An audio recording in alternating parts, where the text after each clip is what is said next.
اللہ تعالیٰ کے نام پاک سے آغاز جو بڑا مہربان نہایت رحم فرمانے والا ہے، اور کروڑوں درود و سلام ہمارے اور آپ کے آقا حضرت احمد مجتبیٰ محمد مصطفیٰ صلی اللہ علیہ وآلہ وسلم پر کہ آپ کی خدمت اقدس میں ہدایہ درود پیش کرنا اہل ایمان کے لیے دنیا اور آخرت میں کامیابی، بھلائی، فلاح، نجات اور بلندی درجات کا ذریعہ ہے۔ اللہم صلی علی سیدنا و مولانا محمد وعلی آل سیدنا و مولانا محمد وبارک وسلم وصلی علیہ۔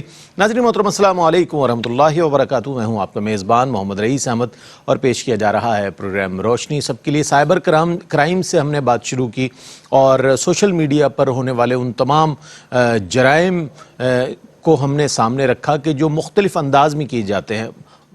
بظاہر تو ایسا لگتا ہے کہ بڑا مہذب شخص کوئی کام کر رہا ہے اور انٹرنیٹ یوز کر رہا ہے، لیکن کسی کو یہ نہیں معلوم ہوتا کہ یہ بہت بڑا ہیکر ہے کوئی، اور یہ ہیک کرنے کے لیے اپنی تمام توانائیاں اور صلاحیتیں صرف کر رہا ہے۔ نہ صرف وہ خود بلکہ اس کے ساتھ ایک پوری ٹیم کام کر رہی ہے تاکہ لوگوں کو ٹارگٹ کیا جائے، ان کی آئی ڈیز کو ہیک کیا جائے، پھر ان کو بلیک میل کیا جائے، پھر ان سے اپنے مفادات کے مطابق کام لیا جائے۔ یہ پھر اس کے بعد جو آپ نے کل دیکھا چوری اور ڈکیتی کے حوالے سے ہم نے بات کی، اور اس حوالے سے بھی بہت عمدہ گفتگو آپ تک پہنچی۔ آج ہم بات کریں گے قتل کے حوالے سے۔ قتل کو پہلے بڑی اہمیت حاصل تھی، لوگ یہ سمجھتے تھے کوئی ایک قتل کی خبر سنتے تھے سب لرز جاتے تھے، اور اس کے بعد یہ ہوا جناب اس کی تعداد اور اس کی شرح ایسے بڑی کہ معلوم یہ ہوا کہ یہ کوئی عام بدلہ لینے کا ایک طریقہ کار ہے کہ اگر کسی نے آپ کے ساتھ کوئی زیادتی کر دی، کوئی ناروا سلوک کر دیا، تو آپ نے اسے قتل کر دیا یا کروا دیا۔ اچھا، وہ الگ بات ہے کہ ہماری زبان سے نکلے ہوئے جملے بھی بہت سے لوگوں کو قتل کر دیتے ہیں، لیکن ایک قتل وہ ہوتا ہے کہ جس میں انسانی جان ضائع ہو جاتی ہے۔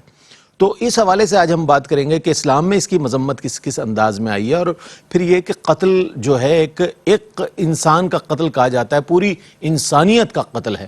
تو اس کے حوالے سے آج آگہی فراہم کی جائے گی، اور ممتاز و معروف علماء دین ہمارے درمیان موجود ہیں۔ علامہ مفتی محمد شاہد مدنی صاحب تشریف فرمائے۔ السلام علیکم ورحمۃ اللہ وبرکاتہ۔ وعلیکم السلام ورحمۃ اللہ وبرکاتہ۔ علامہ حافظ اویس صاحب تشریف فرمائے۔ السلام علیکم ورحمۃ اللہ وبرکاتہ۔ وعلیکم السلام ورحمۃ اللہ۔ اچھا مصعب، چونکہ قتل کی اسلام میں مذمت کے حوالے سے ہم چاہتے ہیں بات شروع کر دیں، تاکہ یہاں سے ایک ایسی بنیاد ہمیں مل جائے گی کہ جس پر مزید سوالات قائم کرنے کا ہمیں موقع مل جائے گا۔ بسم اللہ الرحمن الرحیم۔ هو القادر هو الحق هو المعین۔ بہت شکریہ رئیس بھائی۔ ویسٹ کے لیے یہ ایک پیغام بھی ہے کہ اسلام وہ دین امن ہے کہ جس نے باقاعدہ نصوص قطعیہ میں مذمت قتل کو بیان کیا، نہ صرف ایک مقام پر بلکہ کئی مقامات پر صراحتاً اللہ تبارک و تعالی نے اور اللہ کے پیارے محبوب صلی اللہ علیہ وسلم نے قتل پر وعیدات کو بیان فرمایا۔ اگر ہم مذمت قتل کے حوالے سے بات کریں تو اس میں بنیادی بات یہ ہے کہ جان اللہ کا عطیہ ہے، اور بہت قیمتی عطیہ ہے۔ جان اللہ نے دی، اسے واپس لینے کا حق بھی اللہ کو حاصل ہے۔ اسی لیے انسان کو اپنی جان پر بھی حق حاصل نہیں، جسے ہم خودکشی حرام قرار دیا گیا کہ یہ جان آپ کے پاس رب کی امانت ہے۔ اچھا، بعض لوگوں کے نزدیک یہی آخری حل ہے تمام مسائل کا۔ جی ہاں، یہ حل نہیں، بربادی ہے۔ بربادی، بالکل۔ تو پہلی بات تو یہ ہے کہ جب اللہ نے جان دی تو اسے لینے کا حق بھی اللہ کو حاصل ہے، کوئی کسی اور کو حاصل نہیں ہے۔ دوسری بات یہ ہے کہ قرآن کریم فرقان حمید میں اللہ تبارک و تعالی نے فرمایا کہ وَمَن يَقْتُلْ مُؤْمِنًا مُتَعَمِّدًا فَجَزَاؤُهُ جَهَنَّمَ خَالِدًا فِيهَا وَلَعَنَهُ اللَّهُ عَلَيْهِ وَأَعَدَّ لَهُ عَذَابًا عَظِيمًا، کہ اللہ تبارک و تعالی فرماتا ہے کہ جس نے کسی مومن کو جان بوجھ کے قتل کیا اس کی جزا جہنم ہے، ہمیشہ اس میں رہے گا۔ غضب اللہ علیہ، اس پر اللہ غضب فرماتا ہے۔ ولعنہ علیہ یا ولعن اللہ علیہ، اس پر اللہ تبارک و تعالی لعنت فرماتا ہے۔ وَأَعَدَّ لَهُ عَذَابًا عَظِيمًا، اور اس کے لیے بہت بڑا عذاب اللہ نے تیار کر رکھا ہے۔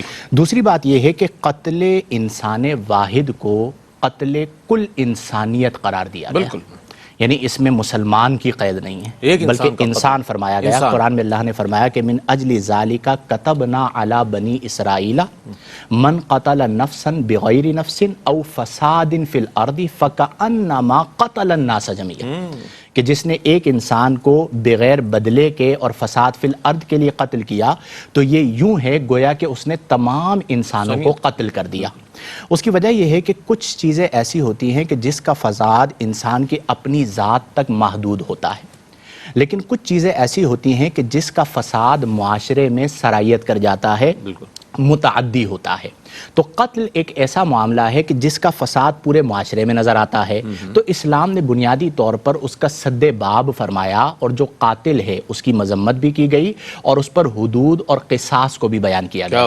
اگر آج ہم اپنے معاشرے میں غور کریں، جیسا کہ آپ نے انٹرو میں ذکر کیا، تو جو فکر جاہلانہ تھی وہ آج بھی ہمارے معاشرے میں کہیں نہ کہیں نظر آ رہی ہے، وہ ریورس ہو رہی ہے۔ جی ہاں، اس میں آپ دیکھیں بدلے کے لیے قتل کرنا، ذرا سی بات کو عزت کا معاملہ بنا لینا اور قتل کر دینا، اور ابھی تو ایسے اندوہناک واقعے ہمیں سننے میں آتے ہیں کہ ذرا سی بات پر ایک فیملی کے 5 افراد کو قتل کر دیا۔ غالباً یسٹرڈے کی خبر تھی کہ ماں اور بیٹے کو قتل کر دیا۔ ٹھیک ہے جی، تو سب سے پہلے یہ سمجھنا چاہیے کہ ہو سکتا ہے قاتل دنیا میں بچ جائے، بہت ساری چیزوں میں بہت سے لوگ بچ جاتے ہیں، لیکن قیامت کے دن اللہ تبارک و تعالی آپ پر ذلت و رسوائی کو مسلط فرمائے گا، نمبر 1۔ نمبر 2، جو وعیدات بیان کی گئی ہیں اس حوالے سے یہ بھی بیان فرمایا گیا کہ ان عذابات کو قیامت کے دن دگنا کر دیا جائے گا۔ اب وہ کتنا دگنا کیا جائے گا یہ اللہ تبارک و تعالی جانے، تو اس لیے اپنے دل میں خوف رکھنا چاہیے، قدر انسانیت رکھنی چاہیے، اور یہ بات پیش نظر رہنی چاہیے کہ اگر اللہ نے مجھے طاقت دی ہے، اقتدار دیا ہے، اختیار دیا ہے، تعلقات دیے ہیں، تو اس کا غلط استعمال نہ کریں، بلکہ غرباء فقراء کا خیال رکھیں، مسکینوں کا خیال رکھیں، کمزوروں کا خیال رکھیں، اور اگر کسی سے غلطی ہو جائے تو میں اکثر یہ بات کہتا ہوں کہ مجھ سے بھی 100 غلطیاں ہوتی ہیں دن میں، اللہ تعالیٰ پردہ ڈالتا ہے تو اللہ کی رضا کے لیے اسے معاف کر دیجیے۔ بہت اچھی بات ہے، کسی بھی قسم کا اختیار، منصب، اقتدار اور طاقت اور وسائل اور آپ کے گرد اجتماع ہے تو اس بات کو نہ پیش نظر رکھا جائے کہ بھائی جناب میرا کون کیا بگاڑ لے گا، میں اگر ایک آدھ آدمی کو ادھر ادھر کر بھی دوں گا تو کوئی پوچھنے والا نہیں، وہ ذات پوچھنے والی ہے، اور دنیا میں بھی بہت سے لوگوں کو اس کا سامنا کرنا پڑتا ہے، اور آخرت میں تو اس کا ہے ہی اس قدر سامنا کہ ظاہر جیسا کہ مفتی صاحب نے فرمایا کہ توق ڈالے جائیں گے گلے میں۔ تو اس حوالے سے ایک اور چیز، چونکہ قرآن اور حدیث کی روشنی میں جو مذمت تو بیان فرمائی، لیکن جو وعیدات آئی ہیں قتل کے حوالے سے علامہ صاحب یہ بھی جاننا بہت ضروری ہے، کیونکہ ہمارا قرآن سے وہ تعلق نہیں ہے تو اس کے احکامات سے بھی ویسا تعلق نہیں ہے، کیا فرمائے گا اس حوالے سے؟ بسم اللہ الرحمن الرحیم۔ جی یقیناً قتل کرنا ایک سنگین گناہ بھی ہے، سنگین جرم بھی ہے، اور ہمارے دین اور شریعت نے اس کو کبیرہ گناہوں میں سے، جو چند ایسے گناہ ہیں کہ جو بہت ہی گناہوں میں ٹاپ کے گناہ ہیں، کبائر میں شامل ہے، کبائر میں جن کو شامل کیا گیا ہے، ان کبیرہ گناہوں میں سے ایک گناہ ہے جو معاشرے کے لیے مہلک ہے، جو معیشت کے لیے مہلک ہے، جو دنیا میں مہلک ہے، جو آخرت میں مہلک ہے، انسان کی قبر کے نقصان لیے ہی نقصان ہے۔ اس کو جس پہلو سے آپ دیکھیں گے مذمت کے اعتبار سے خطرناک ترین چیز ہے یہ۔ ایسے ہی تو حضور علیہ السلام نے نہیں فرمایا تھا کہ قیامت کے دن رب کائنات سب سے پہلے قتل کے بارے میں پوچھے گا؟ یعنی ایک حدیث تو نماز کے بارے میں ہے، تو علماء فرماتے ہیں عبادتوں میں پہلے نماز کے بارے میں پوچھا جائے گا، اور معاملات میں بندے کے بندے سے جو معاملات ہیں اس میں پہلے قتل کے بارے میں پوچھا جائے گا۔ تو یہ سب سے ٹاپ کی چیز ہے کہ جو دیکھی جائے گی اور اس کے بارے میں سوال کیا جائے گا۔ اچھا، ہمارے ہاں آپ دیکھیں کہ پاکستان کے لاء میں جو PPC ہے، پاکستان پینل کوڈ، اس کے تحت اس کی تفاصیل کو بیان کیا گیا ہے۔ کرمنالوجی میں جب ہم پڑھتے ہیں اس میں ساری ڈیٹیل تفصیلات اس کی جو سزا کی ہوتی ہیں، وعید کی ہوتی ہیں، ان کو بیان کیا جاتا ہے۔ تو اسی طرح قرآن کریم نے بھی جو اس قتل کی ساری تفصیلات ہیں ان کو بیان فرما دی۔ اب قتل صرف ایک وہ ہوتا ہے کہ انسان کسی کو عمدن قتل کرے، انٹینشنلی اس کو جان بوجھ کے، قتل عمد جس کو کہا گیا ہے، فوکس کر کے انسان کسی کو قتل کر رہا ہے۔ اور پھر اس میں ایک قسم قتل خطا بھی ہے، آپ سے غلطی سے قتل ہو گیا تو اس کی تفصیلیں بھی بیان کی گئی ہیں۔ پھر ایک وہ ہے جس کو شبہ عمد کہا گیا ہے، یعنی دیکھنے میں وہ ہے جان بوجھ کے قتل کرنے کی طرح جیسا، لیکن اس کا حکم تھوڑا سا الگ ہے۔ اسی طرح شبہ خطا، دیکھنے میں وہ خطا کی طرح ہے مگر اس کا حکم اس سے تھوڑا سا الگ ہے۔ دیت کا قانون رکھا گیا ہے اس کے ساتھ ساتھ۔ ہم جس پر بات کر رہے ہیں وہ ہے انٹینشنلی، قصداً کسی کو جان بوجھ کے قتل کرنا، جسے کہا جائے گا، ٹارگیٹڈ۔ ہاں، اس کے بارے میں قرآن نے کہا، جیسے آیت پڑھی گئی ابھی، فَجَزَاؤُهُ جہنم، یعنی اس آیت میں آپ خدا کا غصہ دیکھیں، اس کی سزا جہنم ہے، خالدن فیہا، ہمیشہ رہے گا اس میں، وغضب اللہ علیہ، اللہ کو اس پہ بڑا غضب ہے، وَلَّعْنَهُ، اللہ اس پہ لعنت بھیجتا ہے، وَأَعَدَّ لَهُ عَذَابًا مُهِينًا، اور ہم نے ذلت یعنی اس کو کتنی ایک قسموں سے بیان کیا الگ قرآن، الگ جہتوں سے بیان کیا گیا کہ غلط ہے ہاں چیزیں. یہ. لیکن اگر مثال کے طور پہ وہ قتل خطا ہے تو پھر اس میں دیت متعین کی گئی ہے. اچھا قتل جان بوجھ کے جو قتل عمد ہے، اس قتل میں بھی اگر وہ رسا راضی ہو جاتے ہیں تو اس میں بھی دیت کی صورت بن سکتی ہے. وہ راضی نہیں ہے تو پھر اب اس کو سزا دی جائے گی. تو خلاصہ اس کا یہ نکلتا ہے کہ ایک قتل کرنے والا اگر تو قانون قصاص سے گزر جاتا ہے، وَلَكُمْ فِي الْقِصَاصِ حَيَاتٌ يَا أُولِي الْأَلْبَابِ، جو قانون قصاص قرآن نے بنایا ہے اس کو زندگی قرار دیا، حیات قرار دیا. اگر اس سے گزرتا ہے، توبہ بھی کرتا ہے، اس کو اس کا بدلہ بھی ملتا ہے، تو اللہ کی بارگاہ میں یہ یقین ہے کہ قیامت کے دن اس کو معاف کر دیا جائے گا. واہ واہ. اس کی رحمت کا تقاضا یہ نہیں ہے کہ وہ یہاں پہ بھی اور وہاں پہ بھی، یہاں اس کو معاف کر دیا جائے گا. لیکن ایک وہ ہے کہ قتل کیا اور قتل کرنے کے بعد وہ جری بھی ہے، کوئی توبہ بھی نہیں ہے، اپنا وکٹری کا نشان بنا رہا ہے، کامیابی. بڑا کمال کیا آپ نے. تو پھر یہ ساری آیتیں اس کے لیے ہیں وعید کے طور پہ کہ قیامت کے دن اس کو سخت سے سخت جو ہے وہ سزا بھی دی جائے گی، سخت سے سخت اس پر پکڑ بھی رکھی جائے گی. اور آپ صلی اللہ علیہ وسلم نے اس کی شدت کو، اندوہناکی کو بکثرت جو ہے وہ احادیث میں بیان فرمایا. بہت عمدہ انداز میں علامہ صاحب نے بیان فرمایا. یعنی قتل کی تو مذمت ہے ہی، قتل عامد جسے کہتے ہیں، ارادتاً قتل، ٹارگیٹڈ کلنگ جو ہے اس کو تو، لیکن فلیکسیبلٹی جہاں نظر آتی ہے دیت کی صورت میں، جس طرح علامہ صاحب نے فرمایا، اس کی مختلف اقسام بہت اچھے انداز میں بیان فرما دی. آج ہمارے ہاں تو ہٹ درمی کا یہ عالم ہے کہ قتل بھی کر دیا جاتا ہے اور پھر یہ کہ وکٹری کا نشان بناتے ہوئے جناب یہ ظاہر کیا جاتا ہے کہ بہت بڑا کام کیا. یہ شرم کا مقام ہے اور ہمیں دیکھنا چاہیے کہ آیا آپ دنیاوی قانون کو نہ مانیں، کم از کم اللہ کے قانون کو تو پیش نظر رکھتے ہوئے آپ میں شرمساری ہونی چاہیے. ایک مختصر سا وقفہ ہے، وقفے کے بعد لوٹیں گے. مجھے امید ہے آپ کا اور ہمارا ساتھ رہے گا. جناب آپ کا خیر مقدم ہے، اور آج قتل کے حوالے سے اور اس کی مذمت کے حوالے سے بات ہو رہی ہے، جہاں دیگر چیزیں اس کو کبائر میں شمار کیا گیا، یعنی کہ کبیرہ گناہ ہے جسے کبیرہ سمجھا بھی نہیں جاتا اور قتل کو وہ قتل سمجھا بھی نہیں جاتا. جناب یہ تو ہم نے بدلہ لے لیا، ہمارے ساتھ ایسا ہوا، ہماری عزت نفس مجروح کی گئی اور ہم نے اس کو جس طرح سے کیا جاتا ہے. اچھا نیوز پیپر میں بھی یہ چیز. اچھا مفتی صاحب یہ فرمائیے گا، علامہ صاحب نے بھی اس بات پر بہت عمدہ کلام فرمایا، آپ نے بھی ابتداً اس کی بنیاد فراہم فرمائی. یہ فرمائیے گا کہ جب اتنی وعیدات ہیں، اتنی سختی ہے، اتنی مذمت شدید قسم کی نظر آتی ہے، لیکن افسوس کے ساتھ یہ کہنا پڑتا ہے کہ آج نیوز چینل اٹھا کے دیکھ لیں آپ، کوئی نیوز پیپر اٹھا کے دیکھ لیں آپ، سوشل میڈیا ہمیں بار بار بتا رہا ہوتا ہے، جیسا کہ آپ نے ابتدا میں فرمایا 5 افراد، 2 افراد، 3 افراد، مسئلہ ہی کوئی نہیں. اتنی وعیدات کے اور اتنی سختی کے باوجود یہ عمل ہے ہمارا. کیا فرمائیے گا اس حوالے سے؟ دیکھیں رئیس بھائی، کچھ چیزیں ایسی تھیں جو دور جہالت کے اندر، دور جاہلیت کے اندر نسل در نسل چلی آ رہی تھیں. اگر آج ہم اپنے معاشرے پر غور کریں تو یہ جو قتل کا معاملہ ہے، اس میں بھی ایک خاص قسم کا غصہ جو ہے وہ نسل در نسل چلا آ رہا ہوتا ہے. مثال کے طور پر بیٹا جو ہے وہ اپنے والد کو دیکھتا ہے اور والد اس کی تربیت یہی کرتا ہے کہ بیٹا بدلہ کبھی مت چھوڑنا، بدلہ نہیں چھوڑنا، اور بدلہ خاندانی دشمنی چلی آ رہی ہے. جی، بدلہ لیے بغیر واپس مت آنا، میں سنبھال لوں گا، ٹھیک ہے، مار کے آ جاؤ میں دیکھ لوں گا. اب یہ جتنی باتیں ہیں اور یہ جتنی گفتگو ہے، یہ بنیادی طور پر اسلامی تعلیمات کے ہی خلاف ہیں، منافی. بالکل یہاں پر پھر ہمارا وہی رونا آ جائے گا، تربیت. اور مربی جو ہیں وہ بیچارے کما حقہ تربیت کر نہیں پا رہے کہ ان کی اپنی تربیت نہیں، اپنی تربیت کی ضرورت ہے انہیں. تو سب سے بنیادی چیز یہ ہے کہ ان وعیدات اور ان تمام نصوص پر ہم ہی نے عمل کرنا ہے. پھر اس میں ایک بنیادی چیز ہے، دیکھیں قاتل کون ہوتا ہے؟ قاتل وہ ہوتا ہے کہ جس کے دل سے احساس ختم ہو چکا ہوتا ہے. آج ہمارے معاشرے میں جتنے بھی اندوہناک واقعات، یعنی زوجہ نے اپنے شخص کے ساتھ مل کر جو ہے وہ اپنے شوہر کو کلہاڑی کے وار کر کے قتل کر دیا. جی ہاں، اب یہ کتنا دردناک معاملہ ہے کہ سن کر روح کانپ جاتی ہے.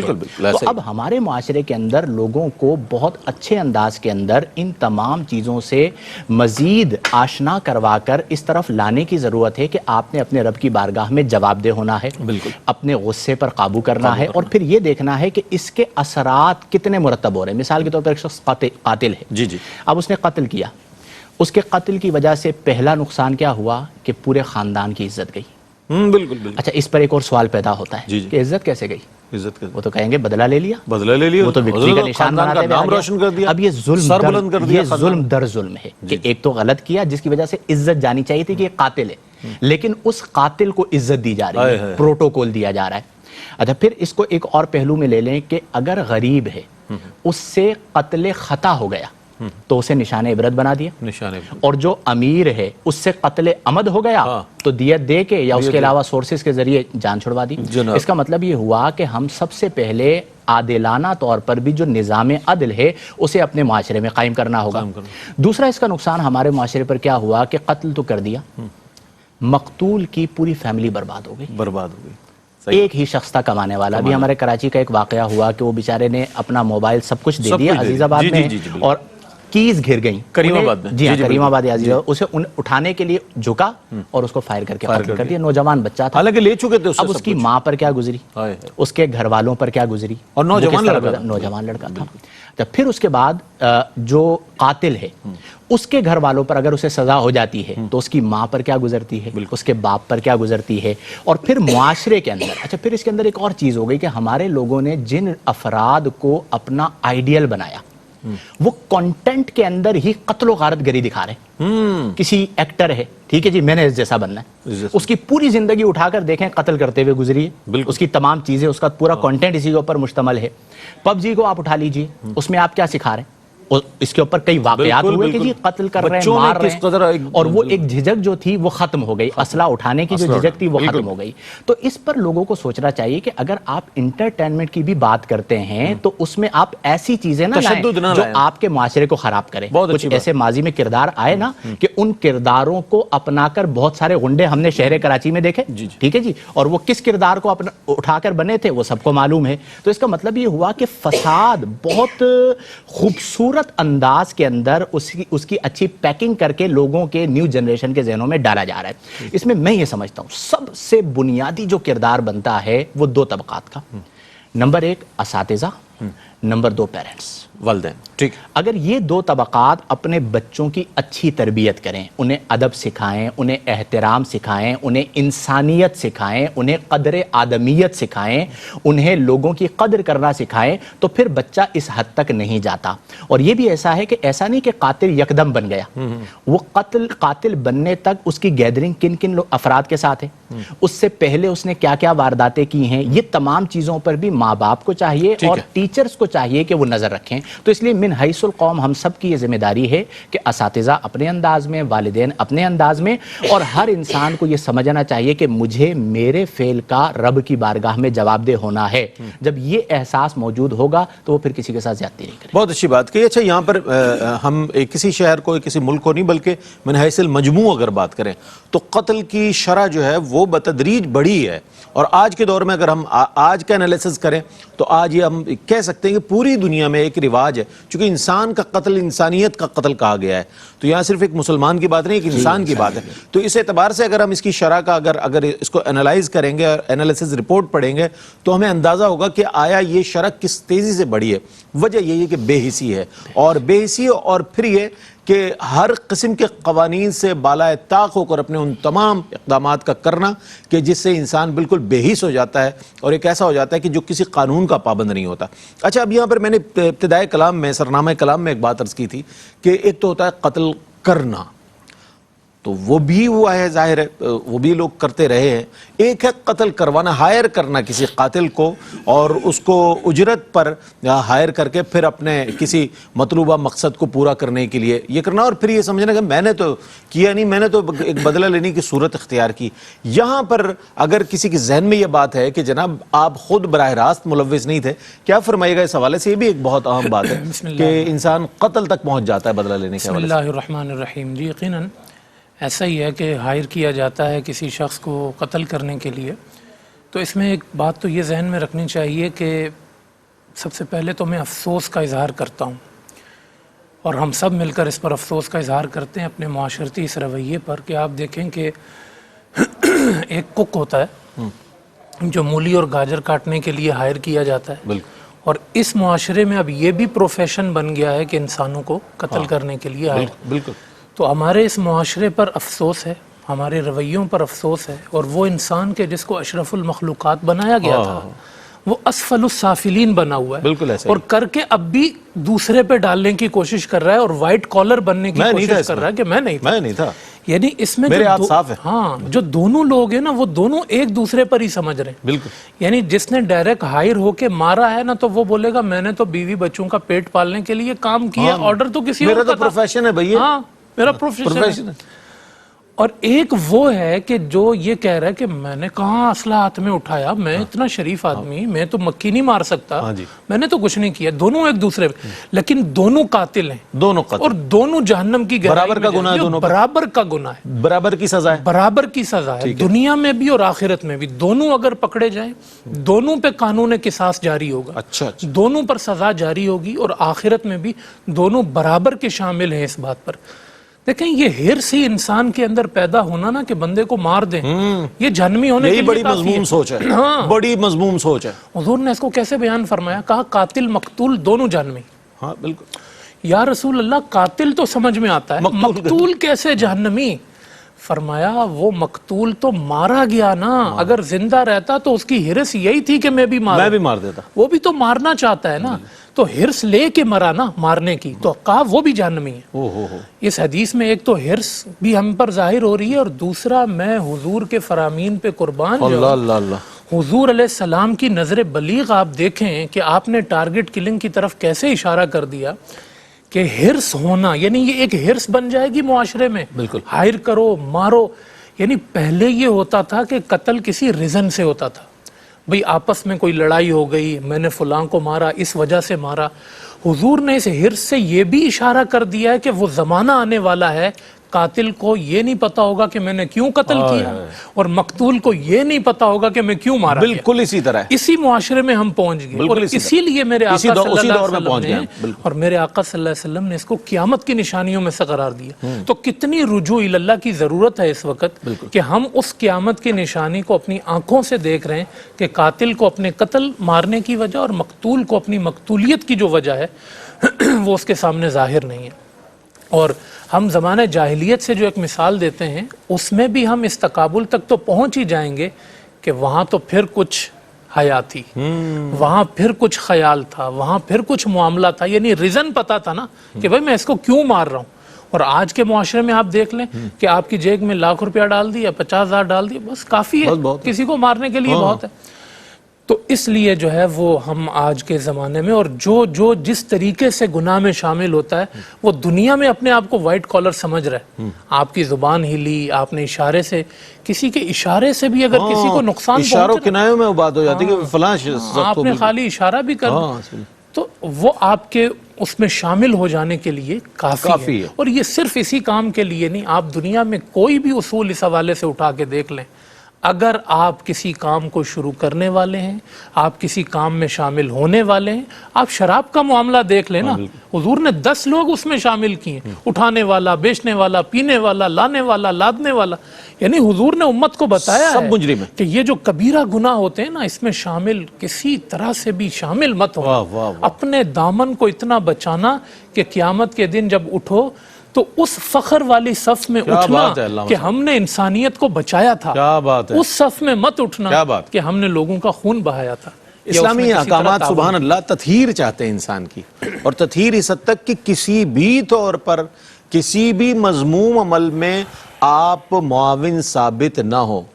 ولا تعاونوا علی البر والتقوی, تو ولا تعاونوا علی البر ولا تعاونوا علی الاثم والعدوان, جو ہم علماء حضرات سے سنتے ہیں کہ گناہ کے کاموں میں کسی بھی قسم کا تعاون نہیں ہونا چاہیے. لیکن یہاں گناہوں میں کئی حوالے سے ہم یہ دیکھتے ہیں کہ تعاون ہی تعاون جناب نظر آتا ہے. بہت اچھے انداز میں علامہ صاحب نے بیان فرمایا. میں ایک بار پھر لوٹوں گا اگلے سیگمنٹ میں, اور پیغامات کی صورت میں جب ہم آئیں گے علماء سے تو اس حوالے سے کنکلوژن پیش کریں گے. ایک مختصر سا وقفہ ہے, وقفے کے بعد لوٹتے ہیں. مجھے امید ہے آپ کا ہمارا ساتھ رہے گا. ناظرین آپ کا خیر مقدم ہے. قتل کے حوالے سے بات ہو رہی ہے, قتل کی مذمت کے حوالے سے, وعیدات کے حوالے سے, قرآن کس طرح مذمت کرتا ہے, احادیث میں کس طرح مذمت آئی ہے, معاشرتی طور پر اس کے جو نقصانات ہیں, انفرادی اور اجتماعی طور پر اس کے جو نقصانات ہیں اس پر بات ہوئی. فرمائیے گا علامہ صاحب اس حوالے سے, مفتی صاحب میں چاہتا ہوں کہ جو معاشرے پر اس کے اثرات ہیں اور نقصانات کی صورت میں, جس طرح علامہ صاحب نے بھی اس پر کلام فرمایا, میں چاہتا ہوں اس پر کچھ ارشاد فرمائیے گا تاکہ بہت سے لوگ اس وقت اس پروگرام کو دیکھ رہے ہیں. بہت سے لوگوں کی اصلاح بھی ہو سکتی ہے. جی ہاں رئیس بھائی، دیکھیں معاشرے کے سدھار کے لیے ہی اسلامی سزاؤں کو بیان کیا گیا ہے. اب جب ہم یہ کہتے ہیں کہ قاتل کو قصاصاً قتل کیا جائے گا تو بعض لبرلز کی طرف ہوتا ہے یہ کیسا مذہب ہے؟ یہ کیسا مذہب ہے؟ آپ قتل کی بات کر رہے ہیں. اب معاشرے کے اندر ایک شخص ہے جو مجرمانہ عمل کر رہا ہے اور سینکڑوں افراد ہیں جو مجرمانہ ذہنیت رکھتے ہیں. تو یہ اسلام کی حکمت ہے کہ مجرمانہ عمل کرنے والے کو نشان عبرت بنا دیا تاکہ مجرمانہ سوچ رکھنے والوں کا قلاقمہ ہو سکے. تو اس کا مطلب یہ ہوا کہ اسلام نے جو نظام دیا ہے اسی میں معاشرے کی بقا ہے. بالکل اور جن معاشروں کے اندر آج فساد ہے اس کی بنیادی وجہ یہ ہے کہ وہ اسلامی نظام سے دور ہو چکے ہیں. اب ہمارے معاشرے کے اندر اگر ہم غور کریں تو سب سے بنیادی بات یہی آتی ہے کہ اگر کوئی شخص قاتل ہے، چاہے وہ مالدار ہے چاہے وہ غریب ہے، جسے ہمارے کہا جاتا ہے امیر اور غریب کے لیے ایک قانون ہونا چاہیے. تو جب امیر اور غریب کے لیے ایک قانون ہو جائے گا اور قانون کا عمل درآمد ہوگا اس کے اوپر، تو خود بخود یہ شرح کم ہو جائے گی. اس کے بعد ہمارے معاشرے کے اندر جو دوسری ذمہ داری آتی ہے وہ آتی ہے مربیین پر کہ وہ تربیت ایسے کریں. ہمارے بزرگان دین کو آپ دیکھیں کہ قاتل آیا کرتے تھے، متقی بن کر نکلا کرتے تھے. ان کی نگاہوں میں، ان کے اقوال میں، ان کے اعمال میں، ان کی تربیت میں اتنا اثر ہوتا تھا. اب دیکھیں ایک جمعے کے خطیب کو ہی آپ لے لیجئے، اس کے سامنے ایک بڑا مجمع بیٹھا ہے، فار ایگزامپل 500 لوگ بیٹھے ہوئے ہیں، ان میں کس کس ذہنیت کے لوگ بیٹھے ہوئے ہیں، مختلف لوگ. اور بعض اوقات ایسا ہوتا ہے کہ قاتل بھی آگے بیٹھا ہوا ہوتا ہے، ٹھیک ہے، پتہ تو نہیں ہوتا. اب اگر آپ اس کی اچھے انداز میں تربیت کریں گے اور اسے اچھے انداز میں بتائیں گے تو ہو سکتا ہے اللہ تعالیٰ اس کی سوچ کو بدل دے، وہ تائب ہو جائے. اور وہ تائب ہو جائے. ہمارے بزرگوں نے یہی کام کیا. تو اس یعنی ممبر و محراب کو بھی اس کام کے لیے استعمال کرنا چاہیے. پھر اسی طرح ہمارے معاشرے کا ایک اور فساد جس سے معاشرہ خراب ہو رہا ہے کہ قاتل کی کبھی بھی پشت پناہی نہیں ہونی چاہیے. یہ جو مفسدین کی پشت پناہی والا سلسلہ ہے نا، اس نے تمام طبقات کو خراب کیا ہوا، تمام طبقات کو، ٹھیک ہے. اور وہ چھوٹے چھوٹے مفادات کے لیے مفسدین کی جو ہے وہ پشت پناہی کرتے ہیں. تو جو قاتل ہے وہ قاتل ہے، اس کی پشت پناہی کسی صورت نہیں کرنی اور مظلوم کے ساتھ کھڑا ہونا ہے. اس بات کو میں یوں ختم کروں گا کہ نبی کریم علیہ افضل الصلاۃ والتسلیم نے حجۃ الوداع کے موقع پر خطبے میں صراحتاً ارشاد فرمایا کہ تمہارا خون، تمہاری آبرو اور تمہارا مال ایک دوسرے پر اسی طرح محترم ہے. محترم کا نتیجہ ہے حرام ہو جائے گا کہ جس طرح اس مہینے ذوالحجہ کی حرمت ہے، جس طرح اس دن کی حرمت ہے، اور جس طرح اس مقام کی حرمت ہے. تو اس پیغام مصطفیٰ کریم علیہ افضل الصلاۃ والتسلیم کو ہی اپنا لیا جائے تو کبھی کسی کے خون کو ہلکا نہ جانا جائے. اور نبی کریم صلی اللہ علیہ وسلم نے فرمایا کہ کسی مسلمان کو ناحق قتل کیا جائے، اللہ تعالیٰ کی بارگاہ میں اس سے ہلکا یہ ہے کہ پوری دنیا برباد ہو جائے. یعنی ناحق قتل کرنا پوری دنیا کے برباد ہونے سے بڑا گناہ قرار دیا.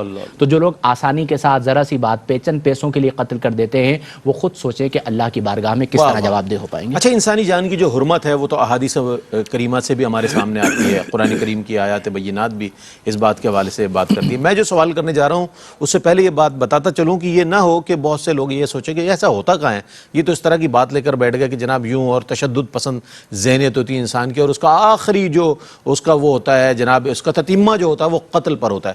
ہمارے یہاں شدت پسندی کیوں آ گئی؟ بچوں کو اگر عید پر دلائیں گے تو تلواریں دلا دیں گے، کلیشنکوف دلا دیں گے. شب برات آئے گی تو جناب پٹاخے اور دھماکے، مطلب جتنا زیادہ دھماکہ خیز اس میں ایک آواز ہوگی سمجھا جائے گا بہت بڑا کام کیا ہے. تو یہ ہمارے ہاں فکری طور پر جو یہ چیزیں ہیں اور جو بچوں میں منتقل ہوتی ہیں، اور پھر جیسے علامہ صاحب نے فرمایا جناب وہ تو خاندان کا سر فخر سے بلند کر دیا بدلہ لے کر. یہ تمام چیزیں بحیثیت مسلمان کیا فرمائے گا پیغام کی صورت میں، کس طرح ہمیں دور رہنا چاہیے اس سے؟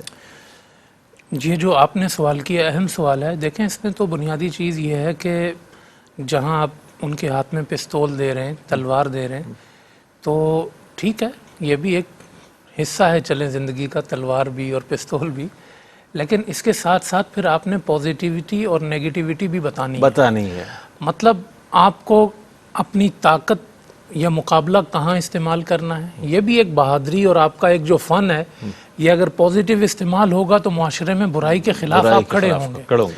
لیکن اگر آپ اسی اسلحے کو فساد کے لیے استعمال کر رہے ہیں تو یہ بھی آپ بچوں کو ساتھ بتائیں کہ پھر فساد کیا ہے، شر کیا ہے، ظلم کیا ہے، عدل کیا ہے. اچھا، اس کی سب سے بڑی ذمہ داری قائم ہوتی ہے حکومت وقت پر.